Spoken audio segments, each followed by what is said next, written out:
Welcome along to the Friday edition of Canberra Live. Scotty keeping you company, as I mentioned earlier. Leon Delaney back in the chair come Monday afternoon. It's 4:36. All right, this is a bit of a live predicament for me. We've got a live interview show happening right now. Luke Smith is from Envision Financial. You're going to have to help me out here. No, look, it's okay. It's not my first radio, so we can get through it together.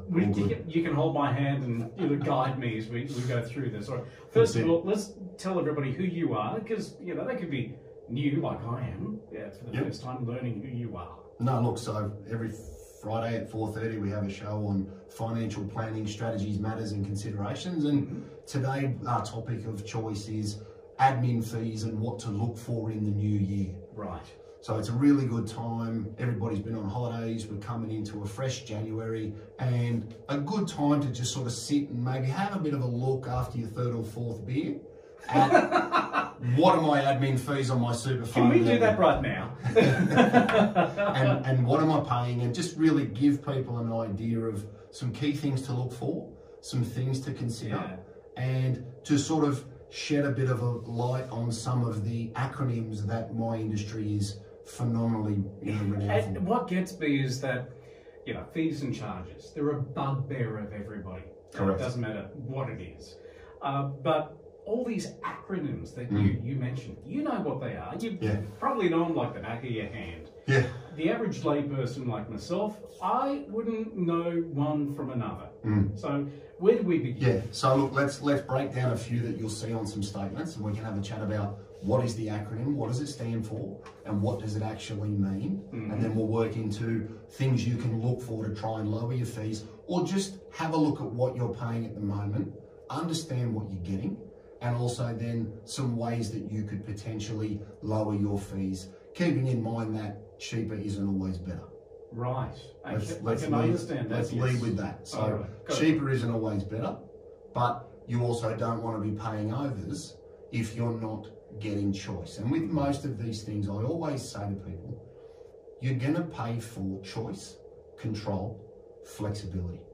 Because while you're accumulating super or investments in any structure, you're not overly concerned about the broader cost, because as a younger person, middle-aged person, you have lots of time.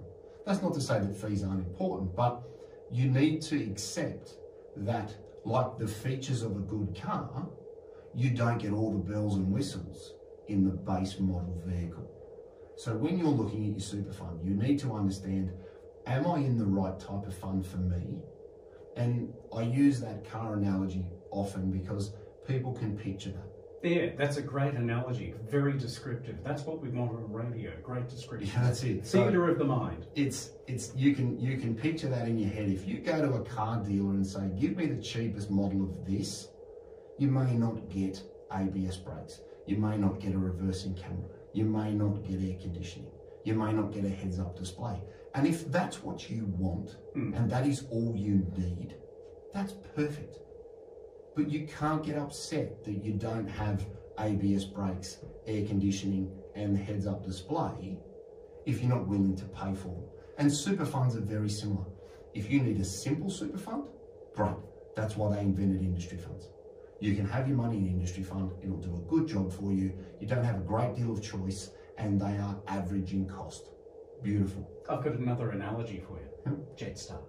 There you go. You may not get a seat, you may not get food, and you may not get that flight because they cancel it. And you may not get there because they send you back. That's right. So that's a great analogy. Then you might move up to a personal super fund. Now, this is not a self-managed super fund, it's a personal super fund. Now there you're going to pay for a better investment menu, access to better assets, a broader level of control over your income, your franking credits, and the things that you can use. More value. Yeah, exactly. So now you're getting more bells and whistles, but as a result of that, one of the things that you will need to look at is, what is my admin fee? And the admin fee is the charge that you incur for the value of money that you have in your fund, and it is done generally with most funds on a sliding scale. I was going to say, it's probably a little higher than that Jetstar fee that we had before. Exactly right. Now, the nice thing about a good personal super fund is they will have a sliding scale, so the more you have in there, the less you pay. You also need to remember that a good personal super fund and a good personal super fund provider will amalgamate accounts. So let's say I had a super fund and my wife had a super fund. They can be amalgamated or aggregated, and then the sliding scale is applied to the combined value of our two accounts. So we have more money at the higher end of the fee scale, which means we pay less. Because the more you have in there, the less you pay on a percentage basis. So look for a super fund that has aggregated pricing, where you could have multiple structures, multiple super funds, a trust, any various structure where you hold assets, all pulled in one, call it a family group, and you can get reduced pricing by amalgamating the admin fee across multiple accounts. If I'm paying less and there's more in there, do I get access to my money, or is it locked in there for a certain amount of time? No, so all normal super fund rules apply. You need to meet a condition of release, which is generally age 60 and retirement, depending on your year of birth. But once you've met those rules, you can then access that as a lump sum or a pension. But along the journey, while you're adding to it and you're working, you want to try and ensure that you're getting good value for the features that are important to you. And everybody sees features, like the car analogy, some are a priority and some aren't. And that's where you need to really look at the super fund, because the next cost and the next acronym that you'll see on your statements is ICR. And that stands for internal cost ratio. Now in English, what that means is, if you're in the ABC super fund and you're in the balanced option, there is a charge for you to be in that balanced option, because that option needs to be provided to you. It needs to be administered. It needs to be managed. And that cost is associated with the investment option that you choose. Now, depending on the fund you're in, depending on the asset allocation that you have, you could have high growth, balanced, conservative, cash. Depending on what you pick in your super fund will depend on the cost that you incur. The more active your investment option, generally the higher the cost.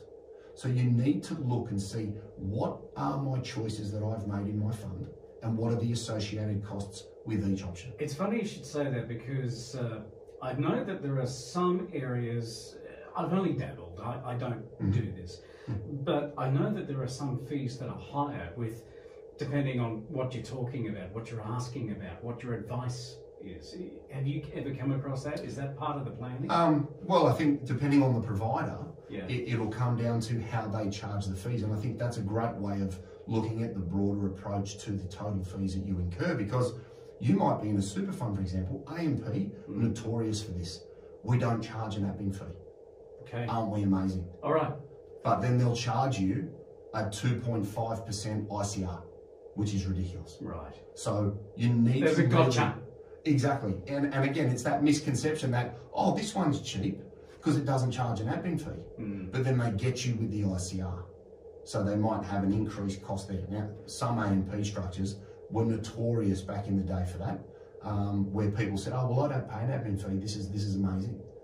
But then they don't look at the ICR because it's shown on their statements as an internal cost of the option that they're invested in. So that fee is taken out before your return is allocated to you. Now, to give you don't see it. Well, exactly. So to give you some context, a good ICR, or internal cost ratio, for an active Australian fund will be between 0.7 and 0.9. Now, you could also use... That's a huge difference. Yeah, you could also use an exchange-traded fund, for example, where you could get the entire Australian stock exchange, or the ASX 200 or 300. The ICR, or the internal cost ratio, for that ETF might be 0.25. So there can be a huge swing in the costs that are coming out of your fund without you actually realising, because you think, oh, well, I'm just in the balanced option, that won't be too expensive. But what is it really? And all we want from today is for people to have a look at their statement, because they may have got one at 30 June, so it could be coming in the post at the moment, or just go online and see what you're invested in. And then whichever fund you're with will give you a breakdown of those costs, because they will also then have to disclose transaction costs property costs or any other third-party cost that's incurred. And the assumption that an industry fund is cheap is actually rather misleading. Luke, that just scares me. I want to put my money under the pillow now. Well, and again, I guess what we're trying... The return won't be good, but... Well, exactly. And this is why we just want people to be aware, because there's nothing more frustrating for me when someone comes in and says, I've got a significant amount of money in this fund and I think it's pretty cheap because I don't pay an admin fee, and then they get caught with an increased ICR. Or they're in an active Australian equity fund that could have had the same rate of return at a quarter of the ICR cost. And this is where exchange traded funds, or ETFs, have become very prevalent. And it brings back to that original discussion we had at the start of the show about what sort of fund do you want to be in and what's important to you. And if having good control and good access and good flexibility is important, which for a lot of people it is, being able to buy the right type of investment is very important. So I'll give you another example. The PSSAP, right, which is the accumulation fund in the government here. 4 investment options. One of them's cash, one of them's high growth, one of them's an income-focused return structure, and the other one's balanced. So you're paying the best part of 1% for 4 options. You can't buy listed shares. You can't buy specialised managed funds. You can't buy exchange traded funds. So you're paying for a BMW in relation, let's use the car analogy, you're paying BMW prices for the features of a base model Kia. All right. I've got nothing against Kia, I just needed a comparison. No, I would have said Qantas versus Jetstar. Well, there you go. You can use that analogy as well. So you really need to look and say, what am I paying? And am I getting good features for that additional cost? As I said at the start of the show, cheaper is not necessarily better. But a lot of people become more invested in how their fund is managed when they actually understand that they're going to be drawing from their accumulated assets as they approach or move into retirement, and getting good value for money is vital for people when they go into pension phase. We're speaking with Luke Smith from Envision Financial. We're going to take a break. We'll talk more about this and how we can go about making changes a little bit afterwards. That's coming up in 3 minutes.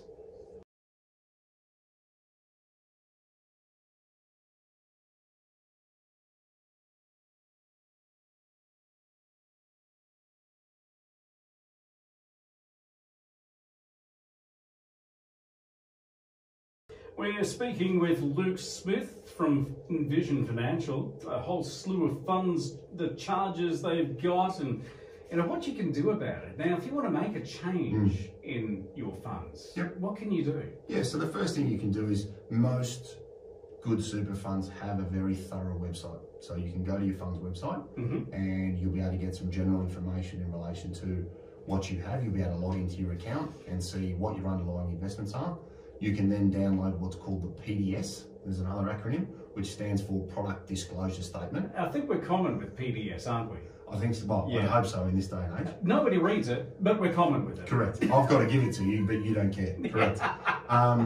That's right. So get the PDS and that will give you a breakdown and see if there could be, industry funds are renowned for this, a second fees and charges PDS.